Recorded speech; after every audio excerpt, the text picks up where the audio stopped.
के बाद मेरा ब्रह्मचर्य टूटा 2 बार। पर अब मैंने फिर से कंट्रोल कर लिया है क्योंकि मैं दिशा मुख हो गया था 5 महीने के बाद। पर अब मैं पूर्ण ब्रह्मचर्य पाना चाहता हूँ, शादी भी नहीं हुई है।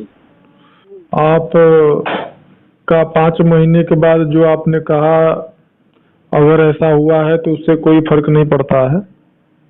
नहीं, मेरे को लगता है कि ऊर्जा जो ध्यान में हम जो ऊर्जा करते हैं ना, उसमें बहुत फर्क होता है। अगर आपका ब्रह्मचर्य टूटेगा ना, तो आपका ध्यान, मेरे को ऐसा लगता है, नहीं लग पाएगा।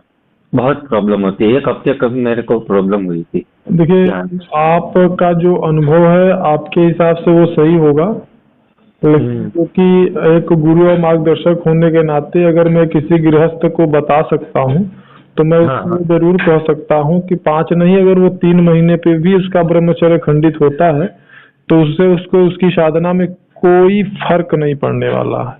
0.1% भी फर्क पड़ने वाला नहीं है।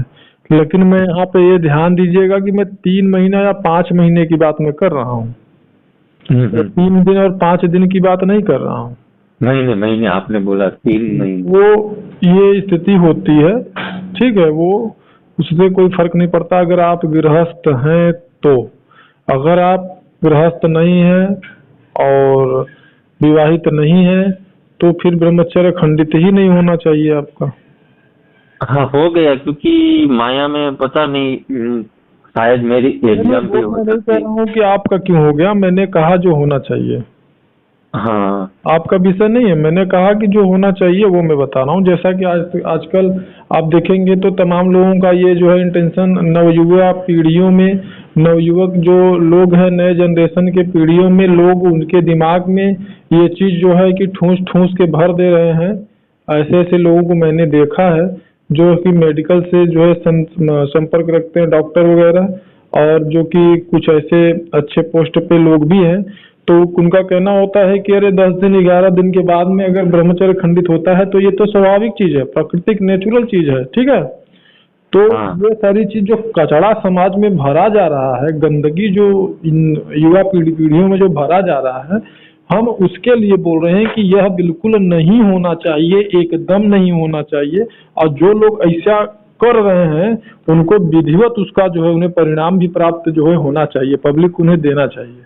क्योंकि हाँ, यह तो मैं खुद का अनुभव आने वाली जो बोलता हूँ। पीढ़ियां हैं, आने हम्म, वाली पीढ़ियों का पूर्ण रूप से ये लोग जिंदगी बर्बाद कर दे रहे हैं। वह आप सच किसी नहीं लायक, मानोगे। वह आप सच नहीं जो मानोगे। नवयुवक जो पीढ़ी होंगे वह किसी लायक नहीं रह जाएंगे। आप मेरी बात सुनो, मैं रोज ब्रह्मचर्य खंडित करता था 5 महीने पहले, रोज। जी अभी मैं जिस जगह पे हूँ ना, मेरे को शांति, मैं रोज, आप सुन रहे हो ना, रोज मेरी हालत ऐसी थी 2 साल तक। जी तो अभी जो मेरे को आनंद आया है ना, आप सच नहीं मानोगे। वो जुबान से मैं बोल नहीं सकता, पर आप समझ सकोगे कि क्या आनंद है।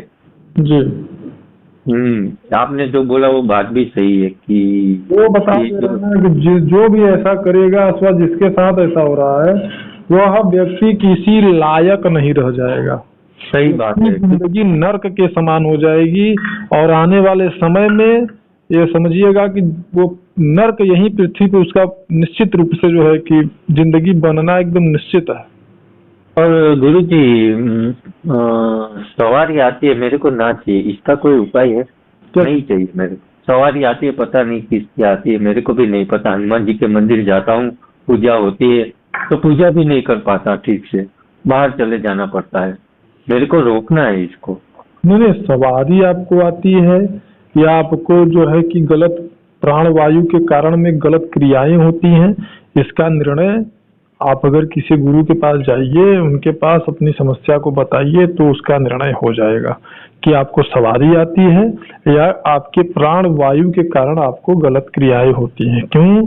क्योंकि साधकों का जो प्राण वायु होता है, जब ऊर्ध्व होता है तो उनके अंदर अशुद्धता अगर बहुत ज्यादा है तो जो है उनके अंदर हाथ पटकना, पैर हिलाना, सिर चारों तरफ घुमाना, इस प्रकार की क्रियाएं उनको होती हैं।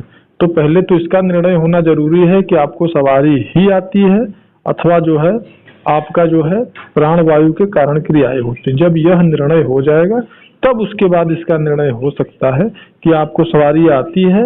अगर आती है तो उसका विकल्प क्या है, उसको ठीक कैसे किया जाएगा और उसका जो है समाधान क्या है। ठीक है, ठीक है। समझ बस, हाँ समझ गया ये बात। तो प्राणवायु होगी मेरे ख्याल से, तो ऐसा ही लग रहा है, क्योंकि 5 महीने के गुरु होते तो ज्यादा अच्छा होता। अभी तो मैं नहीं समझ मैंने पाऊँ। तो आपको पहले ही कहा कि आपको गुरु पहले तलाश कर लेना चाहिए। जब आप गुरु तलाशते हैं तो आपका फिर निर्णय वो करता है आपको करना क्या चाहिए। और मैं ये पूछना चाहता हूँ, गुरु शारीरिक होना जरूरी है? मतलब आध्यात्मिक नहीं हो सकते? हनुमान जी है, माता रानी है, हाँ ऐसा नहीं हो? क्या ये सब? मतलब गुरु हम मान लो कि हनुमान जी को बना ले, मतलब दिव्य शक्तियाँ होती है, उनको नहीं मान सकते गुरु? आप बिल्कुल मान सकते हैं, लेकिन क्या आपके अंदर वो योग्यता है? जैसे तो अगर हम किसी, अब मान लीजिए कि बात को गौर करिएगा